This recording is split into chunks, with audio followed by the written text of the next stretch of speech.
नमस्कार, स्वागत है आपका सी इंडिया न्यूज एक अनदेखा सच में और मैं हूं आपके साथ दिव्यांशी डोसी। माता मंदिरों में दशा माता की पूजा कर घर और देश में सुख शांति की कामना की गई है। पूजन के दौरान सैकड़ों की संख्या में महिलाएं झुंड बनाकर बरगद और पीपल के पेड़ का पूजन करते हुए दिखाई दी। महिलाओं ने घर में सुख समृद्धि और धन वृद्धि के लिए पूजन करने के बाद कामना की, बड़ के पेड़ की परिक्रमा कर मन्नत का धागा भी बांधा। दरअसल दशा माता व्रत वाले दिन यानी क्षेत्र कृष्ण दशमी तिथि को सुहागिन महिलाएं कच्चे सूत का 10 तार का डोरा लेकर उसमें 10 घटाने लगती हैं और पीपल की पूजा करती हैं। इस दौरे की पूजन के बाद सुहागिन महिलाएं कथा सुनती हैं। इसके बाद डोरे को गले में बांध लेती हैं। इस दिन व्रत में विशेष रूप से अन्न में गेहूं का उपयोग किया जाता है। दरअसल पौराणिक कथाओं के अनुसार दशा माता की पूजा पीपल के पेड़ की छांव में करना शुभ होता है और पीपल के आसपास पूजा का धागा भी बांधा जाता है। पीपल की पूजा से भगवान विष्णु भी प्रसन्न होते हैं और सुहागिन महिलाओं को मन चाहा फल देते हैं। वहीं इंदौर के सूरजनगर में पिछले 40 वर्षों से दशा माता का पूजन का आयोजन करने वाली महिलाओं का कहना है कि यहाँ पर पूरे क्षेत्र की सैकड़ों महिलाएं दशा माता की विधि विधान से पूजन करती हैं। माता जी से हम उपास रखने के लिए या घर की सुख शांति के लिए यह व्रत रख रहे हैं और सब सामग्री से यह पूजा पाठ करी हमने। अच्छा, पहला व्रत है आपको, कैसी खुशी है आपको? अच्छी और बहुत अच्छे। इस बार जो नाड़ा भी बांधते हैं पीपल में, किस तरह से जो है पूजा करते हैं? 10 बार ऐसे पेड़ में घूम के पूजा परिक्रमा लगाते हैं। ये दशा माता का व्रत सभी सुहागिन औरतें करती हैं। दशा माता की कथा होती है, उसमें बताया जाता है राजा रानी की कहानी होती है।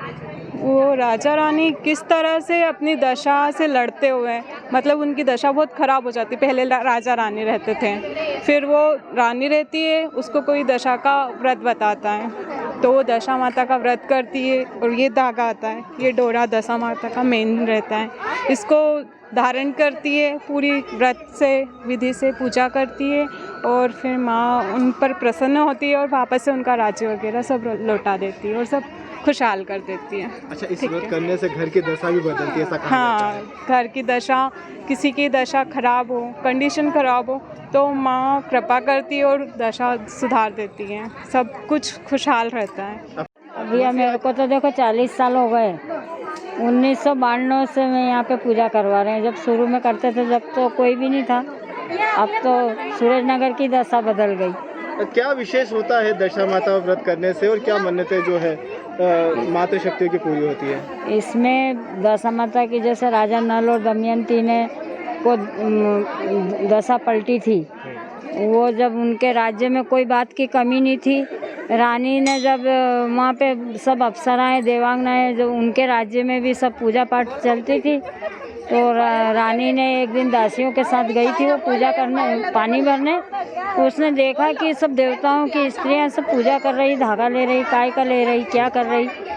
तो वहाँ पे कोई ब्राह्मण से धागा ले रही थी माताएं, तो उनने जाके पूछा तो बोले जैसे होली जलती है, अपने घर में कैसी दशा रहती है, होली का जो इसका विधान है कि होली जलती है उसके 10वें दिन घर की दशा पूजी जाती है।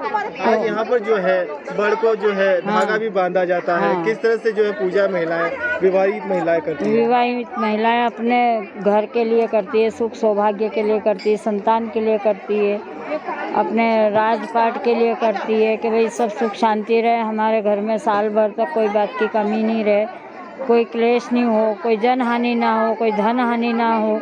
और सच्चे मन से उनको पीपल को पूजा करके और उनको नाड़ा बांधती है, उनको 10 फेरे लेती है पूजा करके और फिर वो धागा अपने 10 गांठ का सूत्र लेती है। वही रानी ने जो 10 गांठ का सूत्र लिया था और उसी का हार बना के पहना था, तो राजा ने उसको तोड़ के जला दिया था। इस कारण उनकी दशा बिगड़ गई थी और उनका सब राजपाट तहस नहस हो गया था। फिर रानी ने वापस से रानी ने 1 साल तक मतलब विदेश भ्रमण करा, देश छोड़ के परदेश चले गए थे। तो वहाँ उनको क्या क्या तकलीफ आई है वो सब उन्होंने उसका जिक्र किया था। फिर उसके बाद दशा माता के दिन रानी ने वापस उस व्रत को लिया, अपने पियर में जाके दिन पूरे करे और व्रत लिया वापस उनकी दशा अच्छी लौट आई। उसकी आज तक उसकी खुशहाली में मतलब उन्होंने पूरे संसार में इस व्रत को प्रसिद्ध करा। जब से सब माताएं ये पूजा पाठ करती आ रही हैं। अपना नाम बता दीजिएगा। तमाम खबरों के लिए जुड़े रहे हमारे साथ और देखते रहिए सी इंडिया न्यूज़, एक अनदेखा सच।